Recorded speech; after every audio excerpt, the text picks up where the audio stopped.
Hello, everyone. Welcome to episode 15 of our podcast, full episode series. A lot of different topics I want to go over today. Mostly Premier League stuff. Blah, blah, blah. So if that all interests you, please stick around. Please help us out by subscribing. We're at 105, I think, right now. Trying to grow as best we can. Like the video. It helps promote it and stuff. Yeah. Helps promote it. That's cool. 105, and hopefully more after this episode. Hey. Yeah. So I'm just going to start off with a question for all three of us. I'll start off answering because this is the first time they're hearing it. Give me three players that you want your club to sign in this transfer window. That there's rumors. You should let me do research. Well, you guys should know your clubs. Come on. I mean, yeah. Rumors. It could be, just rumors. It could be anyone. I'll go me first. So you guys take your time. I don't know what they just had a sip of. This is vodka. That water tasted like shit. I don't know why I just drank that. That was terrible. Nice. My bad. All right, go ahead. Okay, I'll go first. So, Chelsea. I'm a Chelsea fan, given by the flag in the back. So number one, kind of linked to. I know we have interest in it for sure. Victor Osimhen. He's my first pick for Chelsea. Number two, Enzo Fernandez. Enzo Fernandez is still there, despite our lack of ability to sign him last time we tried for it. So that's two. That's Victor Osimhen, Enzo Fernandez. And number three, I'm stalling here to give them time. Number three, I'm going with another striker, Dusan Vlahovic, who we've also been linked with. So really that's what I think we need. Victor Osimhen, Enzo Fernandez, Dusan Vlahovic. Is anyone prepared to go next after this one? I got one player and that's it. Give me one. Just give me one. It doesn't need three. Give me one. We're struggling. Let's be honest here. West Ham are struggling massively. I talked about it in my solo video. So guys, that was the last video. So go check that one out. Tareem Mofi, the Nigerian striker for Lorient. Oh, yes. Yeah, so we've actually sent a bid over there, and they rejected it. It was for 30 million pounds with add-ons attached to it. They rejected it, so they said, 20 million pounds with add-ons, and they rejected it, saying that they wanted at least 30 million, but the striker himself is not keen to go to West Ham. He prefers to stay in the league and go to a different side. But the club said to him that they don't want him to go to a rival club, so they're more willing to go with West Ham. So, basically sums up our season. Nobody wants to come here. I don't blame them. And I don't think we need anybody. I think we'll be okay. Manager. You don't need anybody? What? We don't need anybody at the moment. You know what position you are, right? I think. Huh? Yeah, I know. But I don't think anybody's going to come in and make a difference. That's the thing. So it's like. I disagree, but okay. No, I don't think we're. All right. We don't have any money. We don't have any money, and also. Okay, well, no money. That's different. Well, that changes. There's a difference between not needing someone to come in and not being able to have someone come in. But I don't think anyone will make an impact based on the way we're playing. I mean, I'm just gonna be brutally honest. All right, sure. There you go. Give me any amount of players. I have. Okay. We're talking this winter or. This winter. Yes, this winter. Okay. Well, no, because it changes. Because we want a new goalkeeper. But we're not going to get a new goalkeeper this winter. Of course. So then I'm going to take that off the list. But we do want a new keeper. But that's different. So number one is, I think this one's pretty obvious. We want a right wing back, and right now we're looking heavily at Pedro Porro. There's a good chance we're going to get him, but I don't want to say it's confirmation because it's not. And knowing Tottenham, there's a good chance it may even just not happen. But we would absolutely love because of your likes on Twitter, Diego. I'm a part of Tottenham Twitter now. Like I have my feed Chelsea Twitter and Tottenham Twitter. So same for me. I see Chelsea stuff all the time now. Yeah. That's tough. So you know then that we are looking at Pedro Porro right now pretty heavily. Yeah. We really need him. Our wing backs. Okay, I'll be honest. Can I be honest? I didn't wake up for the North London derby.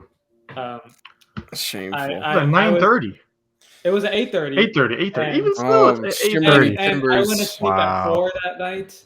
Oh, the Doing pain, what? the suffering. Doing what? Watching the 100. That's not important. Watching I the have 100. no sympathy for you. I went to Okay, bed I'm at not 4 in the asking for morning, woke up sympathy. for the I'm just 7 saying. game. I'm just saying that I didn't watch it. But just to clarify. But that being said, we nonetheless need you wingbacks. Ivan Perisic is an amazing wingback, but he cannot play every game. And I'm sorry, but Ryan Sessegnon is not good enough to start right now. He is ass. Only slightly better than Emerson Royale, which is already a low bar. So I want a right wing back. Now, number 2, we need a center back. I don't think we're gonna get it this winter transfer window, but we do really need one, and I would love to get a left-footed center back. Piero Hincampi from Bayern Leverkusen, Bastoni from Inter Milan. Some of those names would be nice. Just someone to play on the left side, because we have Romero, who's an amazing defender, and then we have Ass that just like Eric Dyer. I'm sorry, Eric Dyer is not good enough. He's terrible. He's good, but he's not good. He'll have one good game and then he'll have 2 bad games, and it's like that's not good enough. That's not good enough. Sometimes maybe shit, sometimes maybe good.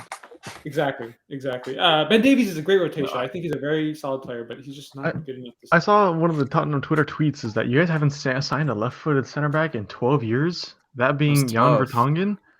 Yeah. That's crazy. Both our starting center backs are left-footed, so it's kind of weird. I'm not gonna lie, seeing them play the ball on the right side of the pitch. It is kind of weird. You don't see that often. Yeah.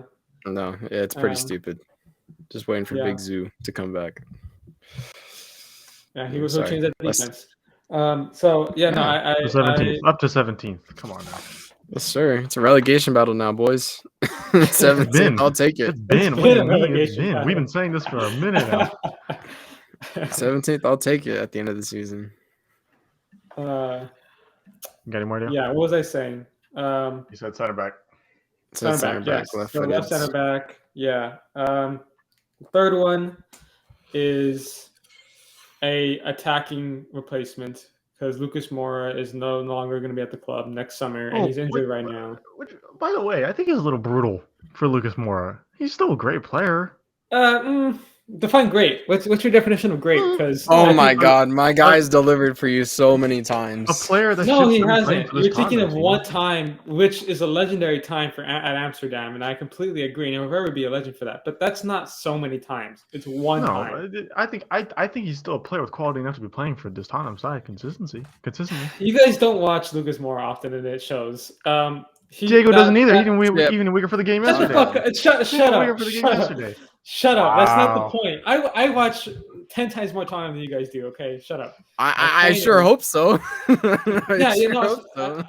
we're getting off topic. My point is, Lucas Moura, when he does play, is extremely inconsistent. Brian Hill has already been better than him, but Brian Hill is still extremely young and developing. So we need someone who can come in. I like Brian Hill a lot, and I do too. I think he looks very exciting, but we need someone who can come in. And you know who's been linked with us recently? Leandro Trossard and his whole situation with Brighton. So I saw you guys submitted a $12 million build or 12 million euro bid. Jesus Christ, bid for him, and it was rejected. That's low. Yeah, they're never going to. We started low. We might go higher. We'll go higher a little bit. Yeah, that's fair. I mean, he's going to leave sooner or later. But he's a very good player. But it looks like Brighton can do without him because of what they did at Liverpool. Oh yeah. I mean, they don't need him. He said that he wants to leave too, or his agent. Yeah, it's a whole mess over there with him and Deserbi right now. But my point is, that's a pickup for any team, to be honest. He would be a nice pickup and just West Ham, a solid player. And so that's my third. We need a keeper, but we're not going out for that until the summer. So that's understandably so. Yeah, understandably so. Okay. What are past that? I have a topic to bring up that one of you is gonna like, one of you is gonna hate. Oh dear. Okay. It's gonna lead to. It's Andres gonna hate. Lead to some banter. Definitely me. I'm gonna make a statement. No I'm doubt in my mind. I'm going to make a statement, and I want your guys' opinion on it. You guys may think it's true. You guys may think it's false. Okay. Here we go. Bruno Guimares is better than Declan Rice. Oh shit! Oh my God. This shouldn't even be a question, my guys. Bruno Guimares is better. Bruno Guimares. I'm sorry. You're right. Bruno Guimares is better. Can I just say something? I actually don't think they're similar types of midfielders, though. They're not. But I still. This is just to get a reaction out of me. This question. Let me. No, it's not. It was a tweet I saw. Let me rephrase it then. Bruno Guimares has done more for his team this year than Declan Rice has done for his team. They do more for their respective teams. Like Bruno Guimares does compared to Declan Rice. Oh. Which at the same time, I still would say yes. Bruno Guimares has been more impactful. Yeah, that's why I said better. Here. Here's what I would say: Bruno Guimares is better than Lucas Paqueta. Well, yeah. I think that's a better comparison considering they're more similar players. Because Declan Rice is a defensive midfielder, and he's a good defensive midfielder. I don't think he's amazing. He's a holding midfielder. He's not a defensive midfielder. For right now, he's not playing defensive midfielder. I don't have one. So I'm sorry. I'm just saying right now, like in the team right now, he's not. They're pretty similar, slightly different. Non-attacking midfielder. Yeah. There. Okay, my point was, I do think he's good. He's not top 3 like Andres keeps saying or whatever. Agreed. But he's good. Wait till he goes to Arsenal, and then you guys. He's not better than Casemiro. He's not better than Rodri. He's not better than. Just wait. And he's at a big club, and he's going to be on the big stages. Just wait, and he'll be like, "Damn, that guy's actually." But he'll be surrounded by better players that take more control of the game, which means he won't have more room to grow. He won't have the room to take control of the game and be better. We'll see. I think the opposite. We'll see. No, really. But you said right now Declan Rice is the best defensive midfielder on the. Oh yeah, I 100% believe that because I watch that man every week. We would lose some games more if we didn't have him. That's just a fact. It's a one-man show. No, I agree with that. Oh, no, it's very true. Yeah. That's very true. It's very true. I think the question is a little unfair because I do think West Ham are bad, and Declan Rice, no matter how good he is, not going to win games alone. And Newcastle are a very good team, much better than West Ham, and because of that, Bruno Guimares is going to thrive a lot more than Declan Rice. So obviously right now, Bruno's in a better form, but it's hard to blame Declan Rice and say he's the worst player. But if I'm being honest, what player would I rather have on the team right now? I'd say Bruno in my team in Tottenham. If I would say which one can I get, I would say Bruno. So I don't know. I'd agree. I mean, if I'm picking an 11 aside, I'm putting Bruno over Declan Rice any day. Yeah, but they're not similar players though. Again, I think they're different players, so they're for different roles in the team. I don't know. That's what I think. All right. It's Declan Rice for me all day, every day. Rice. I was looking at that. So it was a tweet. There's a tweet I saw. And I would say a good majority, 90% of the comments were for Bruno Guimares. Someone calling Declan Rice a glorified English passion merchant. Okay, that's a little harsh. I don't know about that. Comments. Come on, give okay. As much as no. I will say, like, I love Declan Rice as a player. I want him at Chelsea for sure. I just don't think he's as highly rated as many people rate him. That's just my thing. Yeah. I think he's a great player. I think he's a top 10 defensive midfielder in the world. Nowhere he doesn't touch top 3. Doesn't touch top 5. Yeah, he doesn't touch top 3. Yeah. Maybe bottom 10s. Sure, he's up there. But yeah. Andres, how can the top 5 defensive midfielder be 16th in the Premier League? Come on, it's a team sport, bud. It's a team It is, but it doesn't matter when you can name so many other better defensive midfielders who are doing it and still doing well. Okay. I can't argue with a West Ham fan. Delusional West Ham fan. Let's move on. Let's move on. 18th place. 18th place. 18th Not place. 16th. Yeah. 16th is a luxury. 18th in relegation. Yep. He'll be the best defensive midfielder in the championship. That's for sure. I can agree with you. He's not staying. He's never gonna touch the that's championship. true. No, but at that point, West Ham have to sell him because he'll be. No, he's leaving. He is leaving. Andres mentioned earlier, Arsenal. He's like their top target right now for the Arsenal. Really, I didn't hear that. Yeah, I was thinking too. Price tag. I would love to see him at Arsenal. I think he should go to Arsenal. I think it'd be great. Of course, as a Chelsea fan, I want him at Chelsea. I would not be surprised if Arsenal are doing this as a way to hike up his price for Chelsea. True. Yeah. Well, the price is set at 100 million pounds. That's the price right now? That's crazy. It's probably gonna go up. It's doable for either. No, it's not based on certain players. Arsenal's gonna pay that. I think they're gonna pay 95 for Mudryk. Though he'll go for like 130. Mudryk's a whole other topic. I don't even want to start ranting on that. That's crazy. You think 130? I don't know. If West Ham does end up getting relegated, they're selling him for 60, 70. They'll take what they can get. He's gonna be so desperate to leave. He's gonna want to accept any bid that comes their way.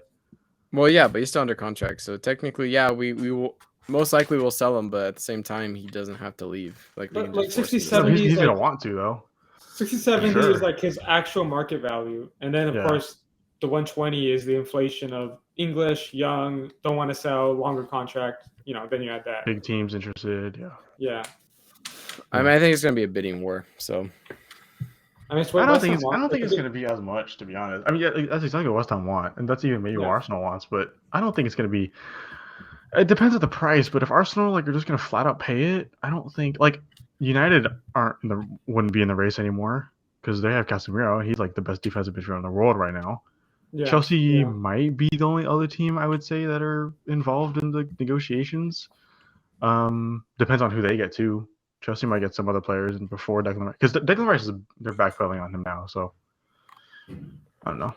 I think it's going to be Arsenal through and through. All right, moving on from Declan Rice and West Ham. I have another topic. A little bit of a thinker, I feel.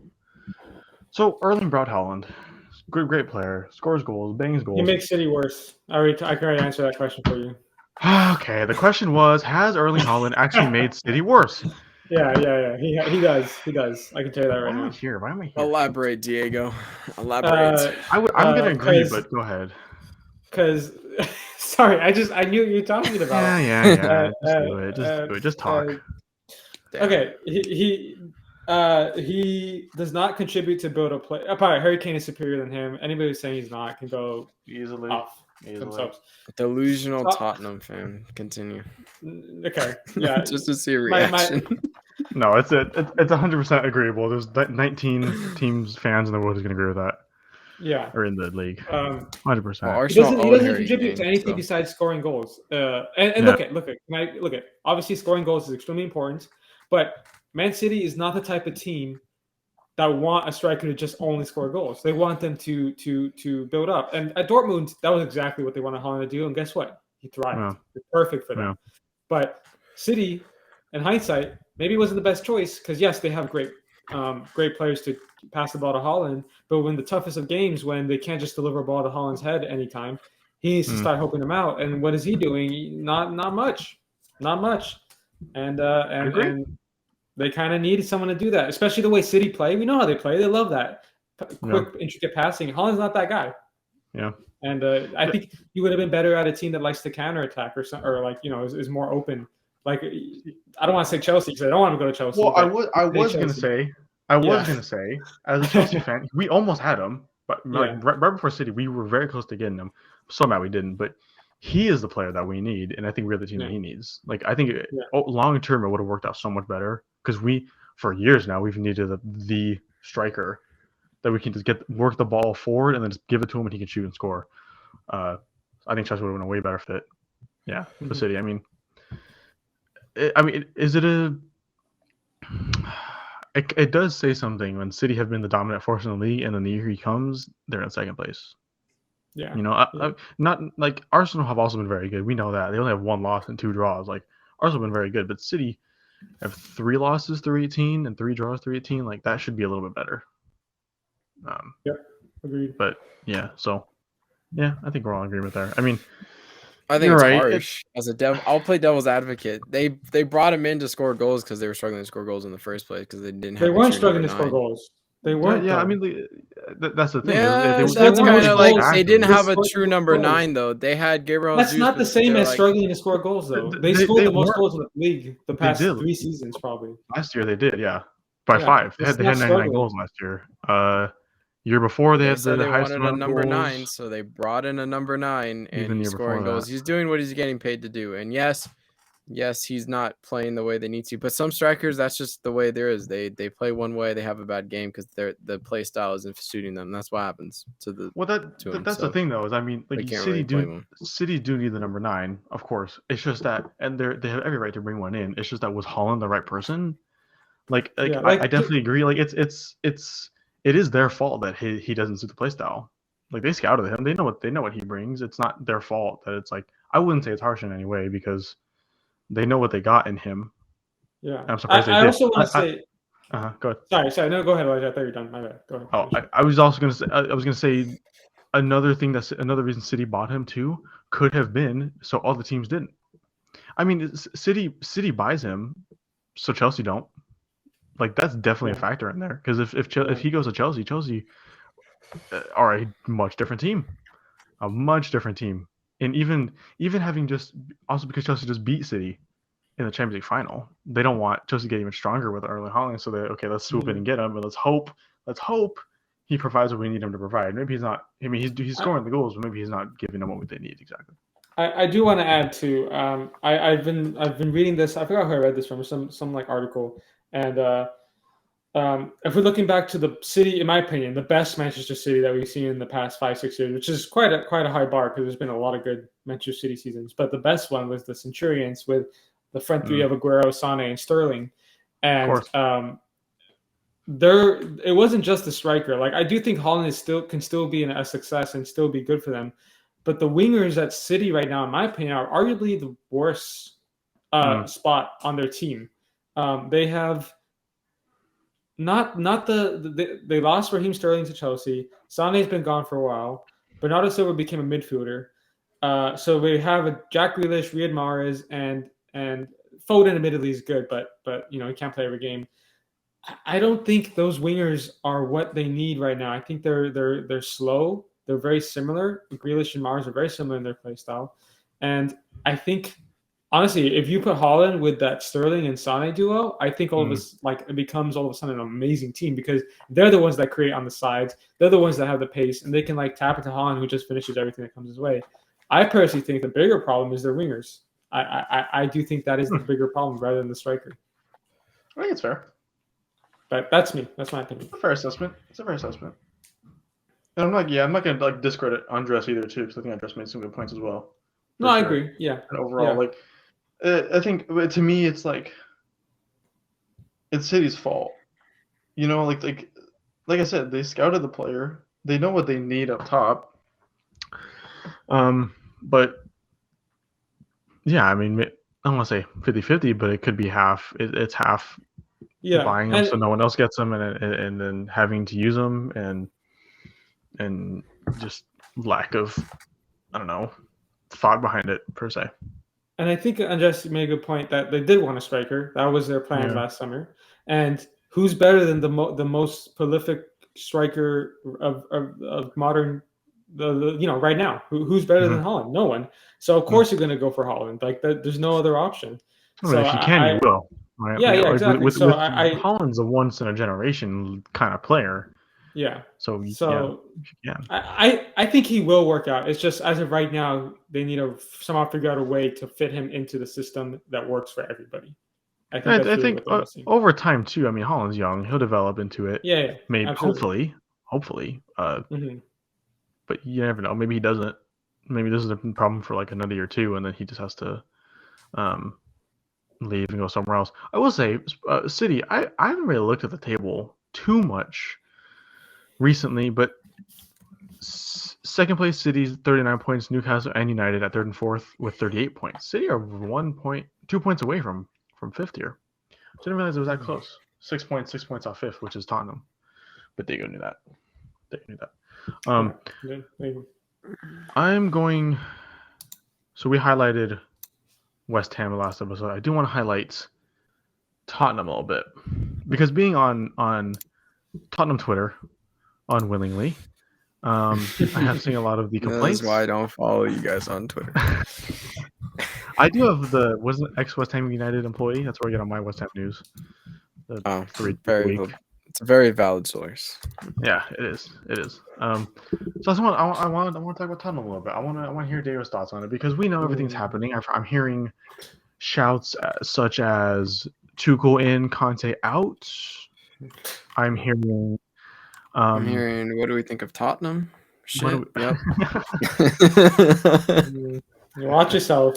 I don't give a shit. I got nothing to lose. I'm already at 18th. What do you want? It's fair. Can't take anything away from me.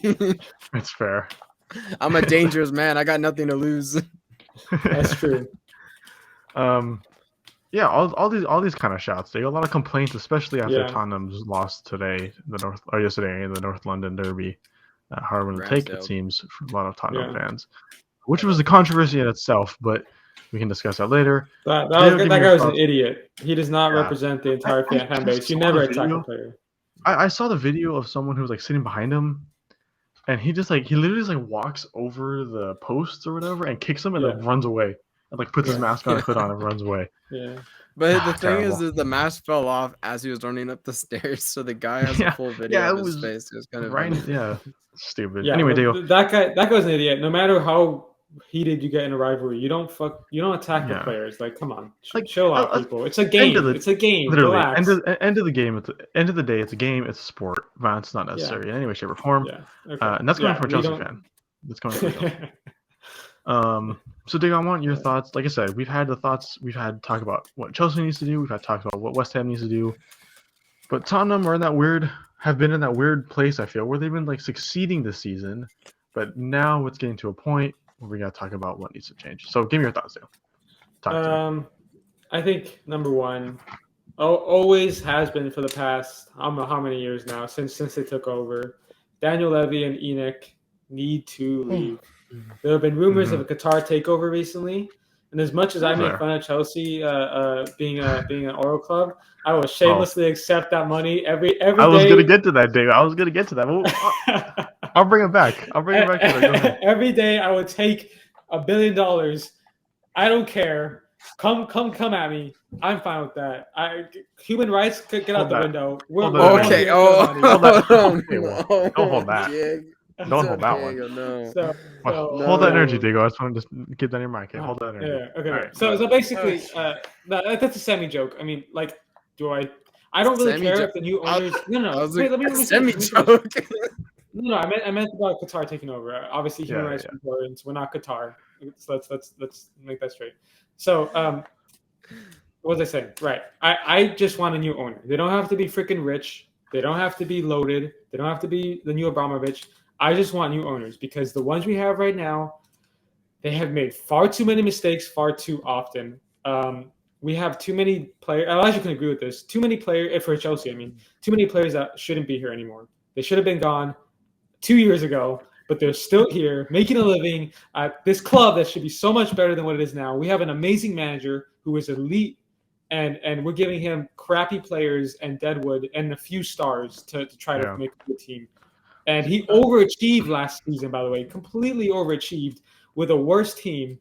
It helped that Son was actually on form this season. He's a little bit more rough, but basically, Conte overachieved, and he's struggling this season. And we're only a spot below what we finished last season, so it's not even like that much worse. But new owners. That's my number one take right here. New owners. I do want to say, you might agree, you might disagree. Contrary to what many believe, Tottenham and Chelsea are in a very similar spot right now. As in right now, right now, like the past 5 years, obviously very different. Right now, we're in a very similar spot. We're only 5 points off Tottenham. Like that's that's similar, regardless of 5th and 10th. I agree. Right? Yeah. Exactly. So, and we're also in the same point where you guys need a new owner, right? And you want that point of transition. We just got a new owner, and we are barely tipping that point of transition right now. Yeah. And we're dealing with the consequences of that.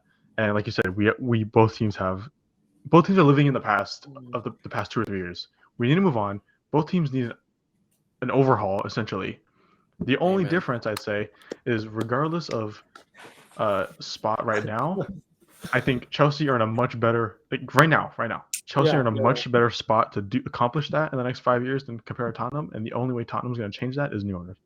I agree. I think new owners is the only solution. We should have won something. We should have won a Premier League title, a Champions League title with Pochettino. God bless him. At least the Europa. He at least the Europa. At least an FA Cup. I'm sorry. At least at least something. He overachieved big time. Mark Pochettino is a legend. He's the only reason we're even talking about us being a top 6 club. It's because of Mauricio Pochettino. Now, he didn't win anything, and it's not his fault. Okay, it's semi his fault. We can talk about that. That's a whole other topic. But mainly, it's Daniel Levy's fault for not. We went a whole transfer window in the summer without buying anyone. Do you know how crappy that is? Do you know how much we needed to buy someone?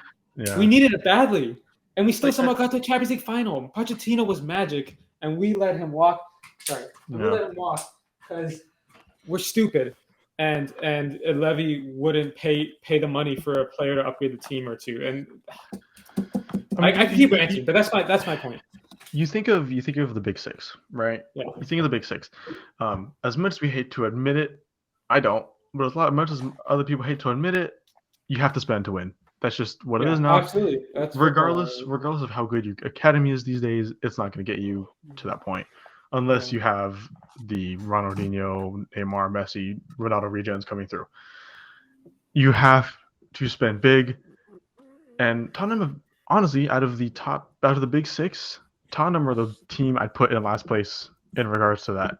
City's been spending like crazy. Chelsea have been spending for a while and are still spending. You know that. I think us and Arsenal are probably the lowest spenders of the top 6 for sure. I know you are. I'm pretty sure you are. But I'm even putting Arsenal above Tottenham. In a way, just for the fact they almost signed Mudryk for 95 million. Just for the fact that they had the balls to go out there and do that. Yeah. Tottenham don't even have the balls to attempt that. It's not the balls, it's the finance, okay? Well, it's not because we don't have. But I mean, the ability. I'll say ability. Yeah. The ability to do that. Even look. This is no. Tottenham, Pedro Porro. The thing that I've seen is the key difference is valuations, right? He has a 40-something million release clause. Tottenham doesn't exactly want to pay that much. Sporting will only accept that much, right? Because it's release clause, you have to. I feel if you're any other Big 6 team, that 40 million should be pocket change for you. You should be able to just spend that for the player you want. That's good for your project. You should be able to put that money forward. Hey, we want you, and you come in. This shouldn't be a hassle.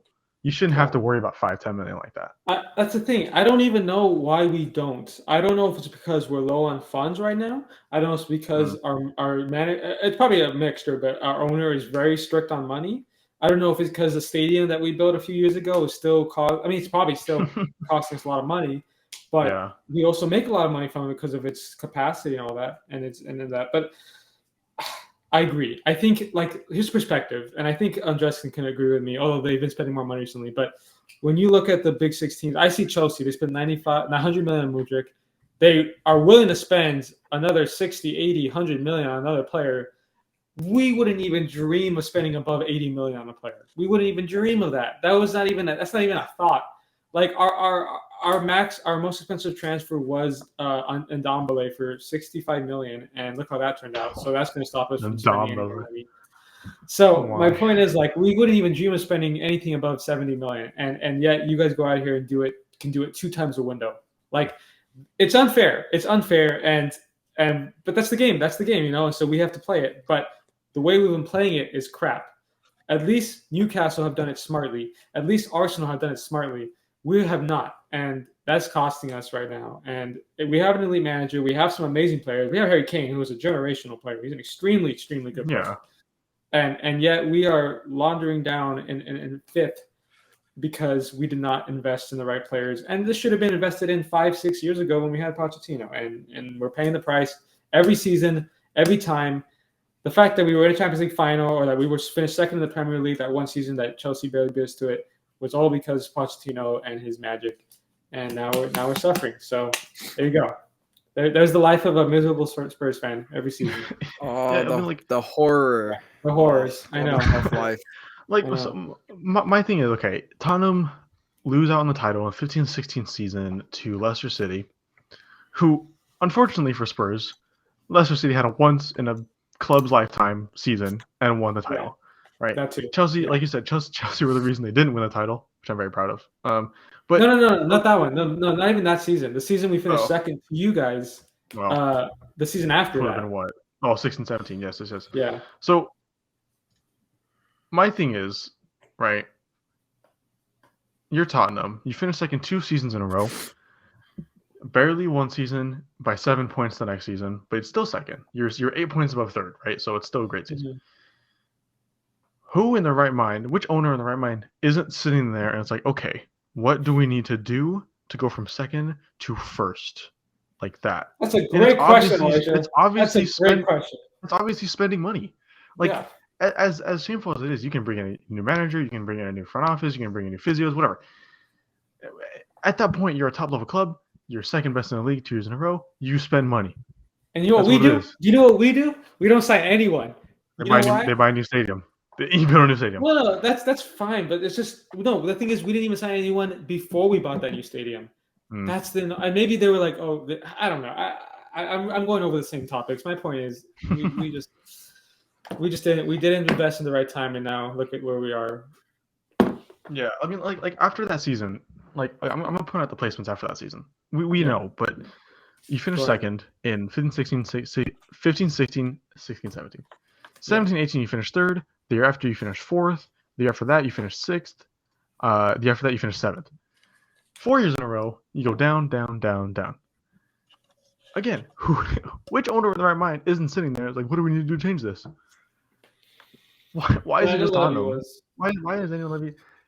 I don't know Daniel Levy. I don't know how loaded this man is. But if you're owner of a football club of this stature, you don't be stingy with your money. You put the money into it, or you sell the club. I know this I think relates to an idea that club owners should be owners of their club, not a profit maker. Yep. Right. These are players that want the team to succeed, not just there to make a quick buck, and not even a quick buck. Daniel Levy's been there for too long. Yeah. Yep. Agreed. Daniel Levy's been there for too long. Yep. It's a topic that bothers me. I'm a Chelsea fan. It bothers me, man. Yeah, you know how I feel. Yeah. Okay. Last topic. We're at 35-ish minutes. Well, let's go one more topic. Oh, no, 2 more topics. Okay. Well, first topic could be a quick one. Have you guys heard about the Kings League? You guys hear about anything about the Kings League? I just heard about it. Yes. I'm just gonna read the one that Pique with Pique? Gerard Pique. Oh, can we talk about Pique? Can we talk about Pique? I'll go to it. Okay. No. For those that don't know about the Kings League, I mean, we'll start off with the Kings League, and then if it goes to it, it goes to it. The Kings League is like basketball fans, the 3-on-3 league, essentially, something like that. I feel that's my analogy here. The league features 12 teams with 7 players per squad, pitting old greats of Iberian and world football against unknown football fans who applied through an online draft on December 27th. God, imagine we applied and we got it, and how quickly we'd be smoked. Anyway, teams joined by ex-professionals such as Casillas, Sergio Aguero, Capdevilla, Chicharito's there, and Javier Saviola. I just want, before we get to PK himself, I just want to ask you guys if you like it. Do you think this is good for the sport? Do you think this is something that people are going to enjoy? Because I do. Something different. Something different. I don't know if it's gonna hold on for a long time. It's like the XFL, you know, it's cool for one season, and you're like, I'm good. Yeah, but the XFL is trying to be a direct rival to the NFL. This is just, I feel like this is for fun to me. Yeah, no, that's the thing. It's like, it's cool, but like, how long will the enjoyment last? You'll be like, oh, it's cool to watch, you know, and then. I think it also depends on who they bring in. Like how well televised it is. Like, if no one's gonna watch, then you're not gonna get as much people interested, and you're gonna lose it pretty quickly. Well, I know it's so sure the whole thing will join. The whole got nothing better to do. What's it called? The whole point of it from PK is what he said. It's for the young people. It's for the children, right? It's for people who are getting into football and want something else other than just watching a 90-minute game, because children have low attention spans, right? He thinks of the children now. It's hey, not he didn't want to bring up PK. Other children. He didn't want to bring up PK, and then he brings up PK's family. Anyways, it's meant to be for younger people, so they can watch football in a different way with different rules, and a different way. I was saying that because it's streamed on Twitch. I don't know about anything else, but I know they stream it on Twitch. Well, on Twitch, which is very easily accessible. You don't even need to pay for that. You can just watch it if you want for free. 800,000 already followers on Instagram and stuff, and I like it. I think it's really cool. I'm down for It it. has, let's see. Yeah, the selection of new rules making it much different than a traditional game. For example, it made it possible for endless substitutions. The kickoff is like water polo. I don't know if you guys saw. If you know water polo, the ball's in the middle, Yeah. and they all rush at it, which I like. Cool. It's fun. They're making it Rocket League. They're making it Rocket League. Someone's gonna score a halfway line goal from there, straight Waiting from for it. kickoff. Just The league's most hit it. unconventional rule comes in the form of 5 wild cards that each team draws before kickoff. This can lead to bonuses such as getting a penalty, doubling a goal, or playing with a scored head start. Interesting. Yeah, I don't know. I like it a lot. I think the wild cards could be fun. OP. It's fun. Yeah, it seems fun to play in. It's fun, yeah. I don't know to watch like, per se. I think it'd be fun to watch, especially when you have like these childhood heroes like Casillas in goal and Aguero in attack and Chicharito. I think it's fun. I like it a lot. Yeah, I'm down for it. Yeah, it's cool. Not a PK. So I won't watch it because of that guy. So everyone has their loyalties. Andres has loyalty to the hips that don't lie, apparently. It seems. Hey, my hips don't lie, so I gotta stay true. I'm with PK. I think this is funny. I think He's a funny guy. on a pure banter level, this is hilarious. On an emotional and human level, PK is fucked for what he did to Shakira. That's beside the point. The league in itself, I don't know if you guys heard, but I know you guys have, but to the people watching, Shakira released a song calling out PK and everything he did, comparing him, saying that he threw away a Rolex for a Casio, threw away a Ferrari for I forget what kind of car, but Twingo. Thank you. Twingo. And in the banterful life that PK lives, the Kings League is apparently sponsored by Casio. I don't know if you guys saw that. Yep. And you put up one day in a Twingo. In a Twingo. Can I just say, I the reason I'm with PK on this one is I hate when singers do that shit with releasing like private stuff in their songs. I know that's their thing, but it's just annoying. I feel like I think you can keep it private. Like personally, keep it private. I don't want to know that drama. I'm fine. The thing is, I understand what you're saying, but the drama we already knew the drama. If this was the first time it's ever been mentioned in public, I understand more. But we already know everything that happened. If this was like a divorce that happened, like without like cheating involved, and then she went at him, then like different story. But it's the fact that he completely cheated on her while they had kids and a whole family, and was completely okay with it. I'm not saying PK is right for cheating. I'm just saying if she can attack him over the song, he can come back at her like that. I don't see any problem with that. I think it's funny. I mean, it's a whole. I mean, to me, it's a whole freedom of speech thing. You can do whatever you want, I guess. But, like obviously the cheating. I think it's funny, but yeah. I don't support that at all. Obviously, that's horrible. But if she can attack him in the song, what he can't bite back. Like it's I don't know. I think he can have his own way. Yeah, I think it's fair. Yeah, it doesn't mean he's in the right for doing it. No, not at all. But I think it's fair. Yeah. That's what I'll say too. Yeah. And it's funny. I had a good laugh. Yeah. And my favorite part was when he showed the watch on the stream. Everybody was like cracking up. He kept a straight face. Bro was like he was focused. Like it was like the laughter quieted down, and then one of the people said something like why? Like why do you have Casios or something like that? Yeah. And then it switched to Aguero, and he was like because it's Shakira's song, and everyone started laughing except him. Yeah.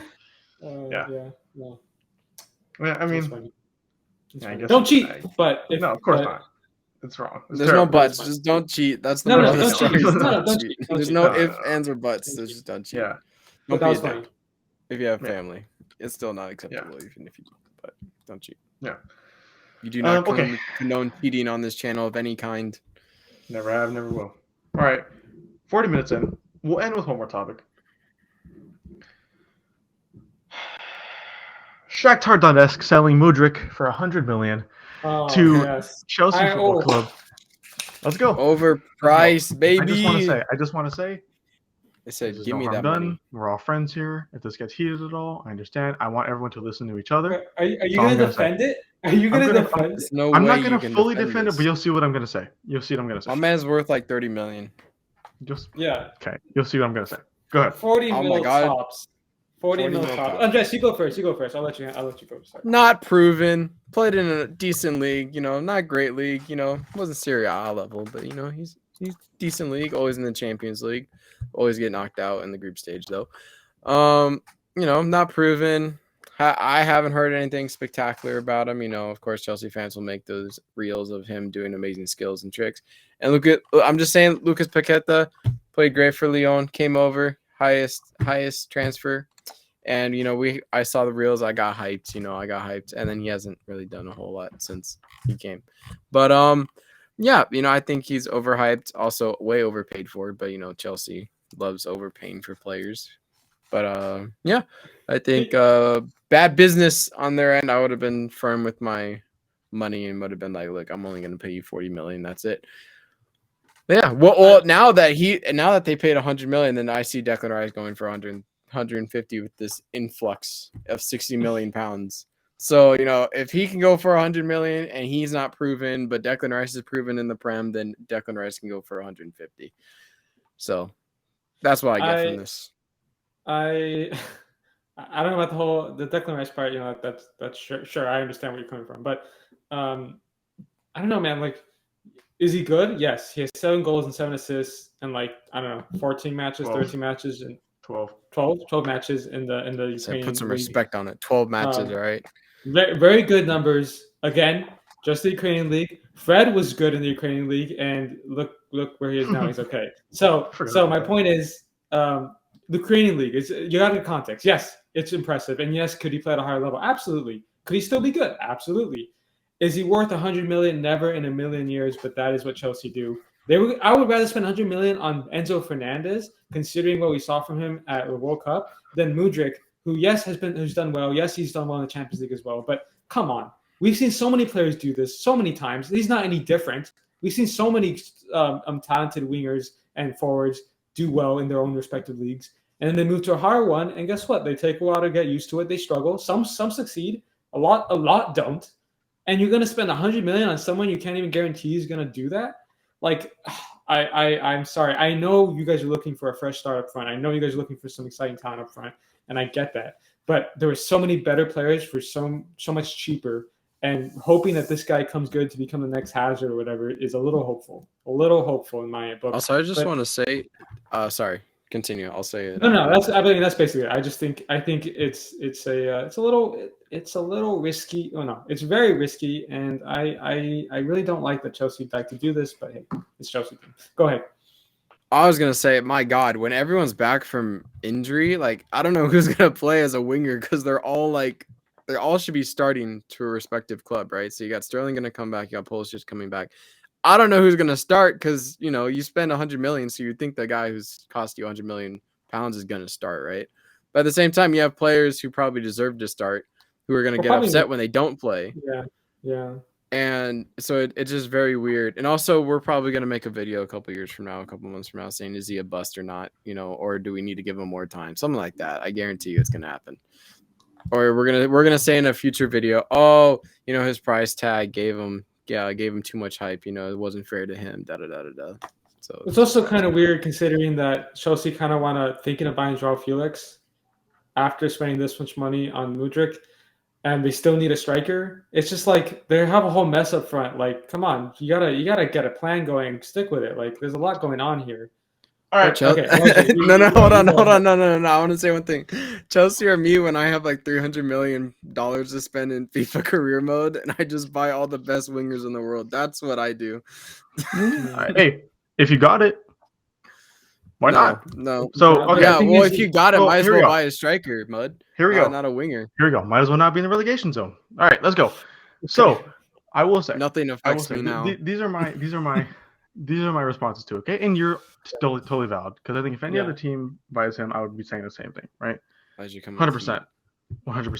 I think he's overpriced by far. Am I mad that they did this? No, but do I think he's overpriced? Yes, for sure. So my first thing I will say, no one was saying these things when Arsenal were about to buy him for 5 million less. No one. No, I still would have said it. No, I know, totally. And I think everyone would have said it after barely. It's not everyone, not the same amount of people as there are now, right? It's Right. at the same time, it's mixed. It's Chelsea. It's people don't like Chelsea spending, which I understand. If I wasn't a Chelsea fan, I would agree with that, right? No, people don't like Chelsea spending, so it's that on top of what they're paying. But no one was saying the same thing for Mudryk going to Arsenal. It was like, okay, they're spending a lot on him, yeah, but okay. But now that he goes to Chelsea, it's holy shit. Why are they paying so much, right? When comparison, Arsenal are going to pay 95 million compared to 100 million. That's fair. Yes, Andres. Yes, Andres. I was gonna say the difference would be that Arsenal are first in the league and you guys are 10th. So one team's doing really good, one team's struggling. So very true. You spend that much money, who cares? Because you're in first. That's very fair true as well. That is also very fair. 2, I will also say that Enzo Fernandez. I agree 100%. We should have got Enzo Fernandez. The reason we didn't is because we didn't like the pay structure. They wanted us to pay his release clause at 100 million, which means 100 million lump sum to Benfica. FFP, we didn't want to do that. That's too much on the books for 1 year FFP. Because the way we're doing it for Mudryk is that we sign him to an 8.5-year contract. We're paying that over the course of 8.5 years, meaning it's going to amount to like 10 million a year, making it look a lot better on FFP, meaning we won't get fined or banned or anything. So that's why we didn't go through with Enzo Fernandez. We still could. We still might be able to if they can work it out better. But that's why we didn't go for. We didn't get Enzo Fernandez, although I think we should have. That's why it wasn't as easy to do so. It wasn't easy to just drop this amount of money on Enzo Fernandez because you're right. Enzo's more proven. Blah blah whatever. I think he's a more stable buy. But that's just the way that Chelsea won't have the FFP on the books. 3, Chelsea being in 10th, Arsenal being in 1st. I think people also don't realize that we are in the rebuild stage. And of course, no one's going to think about it because they're not a Chelsea fan. I see it on Twitter every single day. I'm going to think about it all the time. We're at a rebuilding stage. We want to throw away the squad and bring a new one in, right? That's the whole thing. And Mudryk is part of that. Mudryk is the winger that Bowley wants and Graham Potter really wants. He thinks he's perfect for what we need. Fastest player in the Champions League this season, recorded. And he's on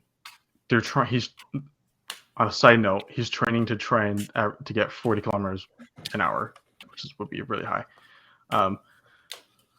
So what is that miles? I'm stupid. It's 20. That would amount to like 20-something miles an hour. Okay. What did you say? 44 or 40? 36. They want to get 40. He's training to reach 40. But he's really fast. But anyway, he's the player that Graham Potter and Todd Bowley want to be in the new improved tech for Chelsea, right? Miles per hour. 24 miles, which is really fast. That's pretty fast. Yeah, that's fast. So they want him to be a key player for 8.5 years in this new Chelsea era, right? And with that, you got to spend money. To understand, you're rebuilding, you got to spend money. It is a lot. Diego brought up the fact that we may want to buy João Felix. I think we really need to. I think João Felix would be a huge purchase, and I think they want to buy him too. But they have also said the signing of Mudryk will not impact João Felix in any way, nor will it impact Nkunku and things like that. Because at the same time, an overhaul of the team means selling players, right? So you're selling. We can get a lot of money for these players, if we sell it to the right teams, which means we're going to get this much money back. Meaning we're going to put into the players. Like we're not just spending 500 million. We're also probably making back. Can I do say something like that? Wait, in regards. No, of course, but we're not trying to make profit. That's what I mean. That's what I said earlier. Is that you want an owner to just spend to make the team good. The reason I think that people were more critical about Chelsea as Arsenal is that Chelsea do this all the time. Yeah, and people like Arsenal be like, okay, there's a big buy they bought. They haven't bought something like that in a while.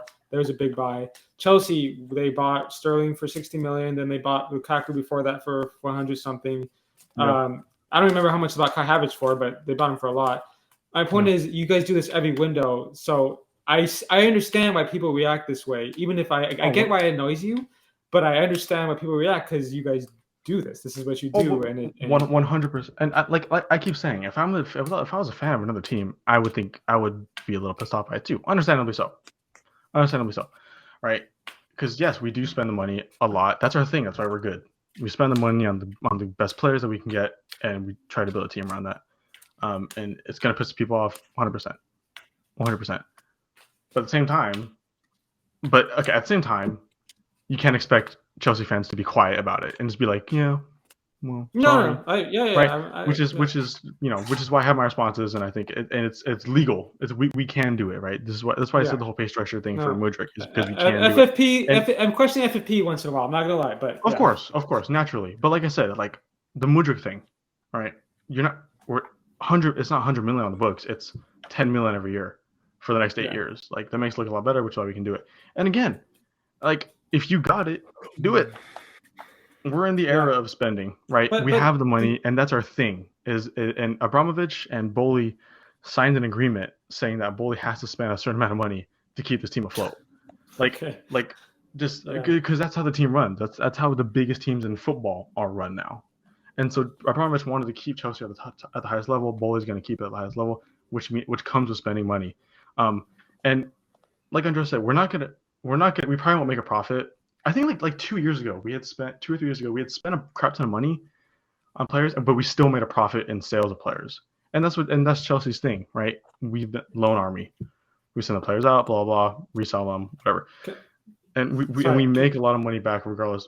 Yeah, but can I go back to your João Felix thing? I get the profit thing. I understand that. I mean, even if you guys don't make a profit, Chelsea don't care. They'll just spend enough to make up for it. But the João Felix thing, I get it. The thing is, it just seems so overabundant. You're gonna have Nkunku who wants to start.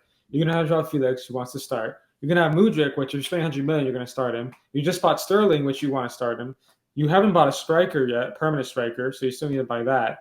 And you have Pulisic, who most likely is going to want to leave with how much people are coming in now.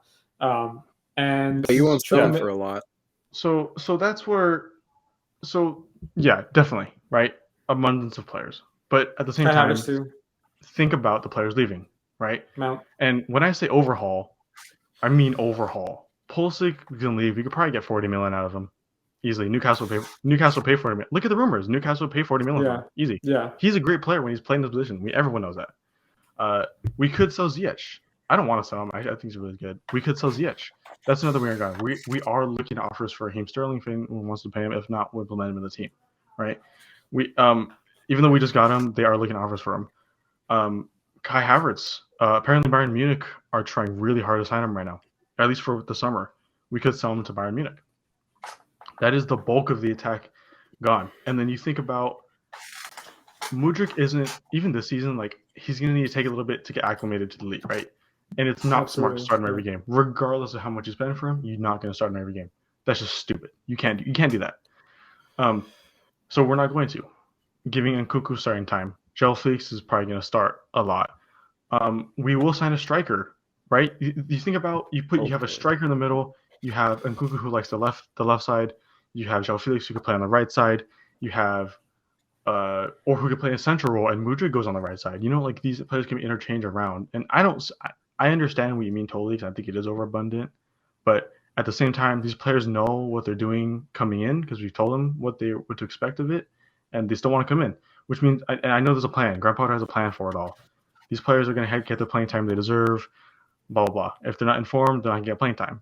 Right? That's just how it is. Like, there's a plan set in place, and like I said, when I say overhaul, I mean overhaul. There's gonna be an overhaul. There's no like that's it. So like these players are gonna get the time. We're gonna spend the money on them. They're gonna get the time. We're gonna make money back from other players. Blah blah. Yeah, that's my response to it. Can I just say we talked about this with Grealish. No matter how well he does, for him to justify a 100 million price tag, he has to have an insane amount of output. And the pressure with that is going to be quite insane, especially how demanding Chelsea is. So the chance of him succeeding isn't the highest. Can I just put that? No, I know Graham Potter is a good manager for him, but undoubtedly the situation and the atmosphere is not going to help. Very true. And I said that in group chat too when it all happened. Like I said that he's never going to live up. It's like a Darwin Núñez thing. Darwin Núñez is one of the biggest talents in the world right now, before Liverpool, and he's doing really good, but 80 million's putting that pressure on him to the point where he might not be. But at the same time, I think Chelsea is looking at it in a way like he will provide the output he provides, and he is there to provide the output Chelsea needs, not what other people needs. I think that's the key thing. It matters more what the team and the manager wants from him. He could go in and have 0 goals, 0 assists in a whole season, but be one of the most key players in the team regardless because of what he does for the team, right? Everyone else is going to look at it. The 19 other teams are going to look at it and be like, oh, he's crap. 100 million, and he doesn't score, doesn't assist? Crap. But if he provides what Chelsea want him to provide, that's what matters most to me. That's what matters most to Chelsea. That's what matters the most to any team who buys a player. Is as long as they provide what you want them to provide, that's okay. Naturally, you're going to look at an attacker and be like, you better be scoring, you better be assisting. But like I said, if they want him to run down the line, cross it in, or pass it in the middle for someone else to pass, that's okay too. And that's what they want to buy him for. If you have the money to spend on it, spend it. That's what they did. So while I agree, and I think regardless of what he does, unless he has more goals and assists than appearances, he's going to get ridiculed for it. And I think that's going to be okay. And I think he's going to have to ignore it. I think we're all going to have to. I'm going to have to ignore it. And I think Chelsea manager is going to ignore it. Yeah. Right. So, yeah. So that's like, fair. And like I said, even then we could have the argument in a year, was he a bust? And if so, then so be it. That's the risk you take with any player, no matter how much you spend. And if he is, then so be it. But he's the player that Graham Potter thinks is the perfect winger for his project in the next 4 or 5 years. And I'm going to have to trust him for it.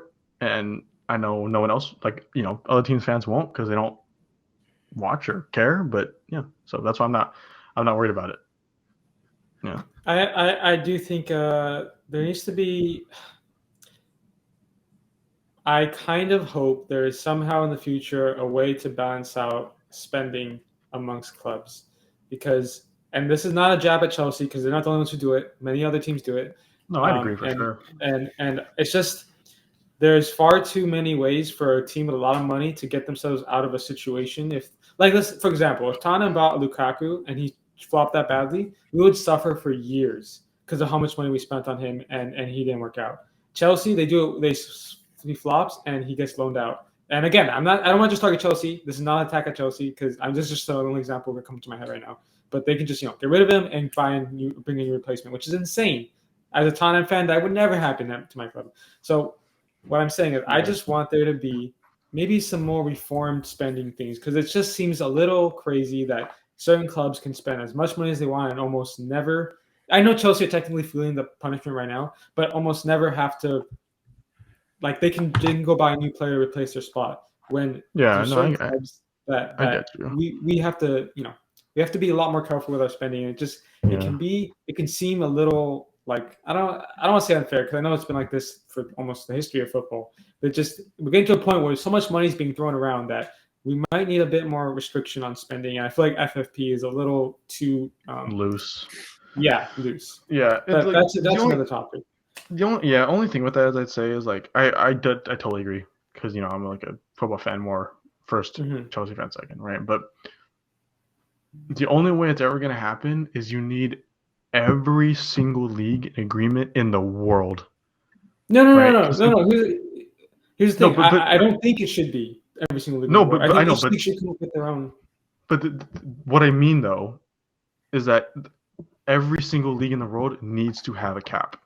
Because let's say the Premier League does. The Premier League would never do it if Barca and Real Madrid don't have to deal with the same thing. Because then it leaves Premier League behind, it leaves exposure behind, it leaves players behind, it leaves teams behind, it leaves owners behind, everything. It leaves you behind. So there would never be anything changed unless it happens on a global scale. That's right. A good point. Because like as much as we want it to, like I said, and and even if those discussions were on the table, it wouldn't happen because the biggest hitters in the world wouldn't let it happen, right? Like it just would never happen because they would. Because as much as we hate to admit it, it's a business. It's a business first before a game. Shouldn't be, but it is. And you can't help but feel also a little like, remember the Super League? Those managers were willing to throw away what we have right now just because they know they would make more. Not managers, sorry, the owners, just because they would make more money. And then of course when they saw the backlash, like, oh wait, maybe we should pull out. And then of course, like no matter whether I think Chelsea or Tottenham or someone else was the first to pull out, nonetheless they agreed to it. And nonetheless, they were going to do it if they knew they would make more money. And until they saw fan backlash is when they pulled out. And it's kind of annoying. You're like, man, they really, all the time, they're just thinking about the money. I know that's why, I know it's a business, but it's also a sport. And it just kind of annoys you that, at the end of the day, all they're really thinking about is how do I, how do we make more money? And it's just kind of like, damn, it sucks. Yeah. That's why I respect Bundesliga's 50+1 rule. Yeah. I love that about the Bundesliga. I think that is just such a good rule. And I know it won't happen anywhere else just because of how it works, but I think it is such a nice rule, and I have to respect the German clubs for doing that. Yeah, I agree. All right, well, we're at an hour. So, Andreas, give us the outro. Oh, okay. Thank you guys for watching. Hope you guys enjoyed. If you got this far, appreciate it. Please like and subscribe if you haven't done so already. It is free. But yeah, stay tuned for more stuff. I'm sure this weekend we'll have some match reactions from Chelsea, maybe Tottenham if Diego decides to wake up, and from West Ham for me, of course. So yeah, thank you guys for watching, and peace.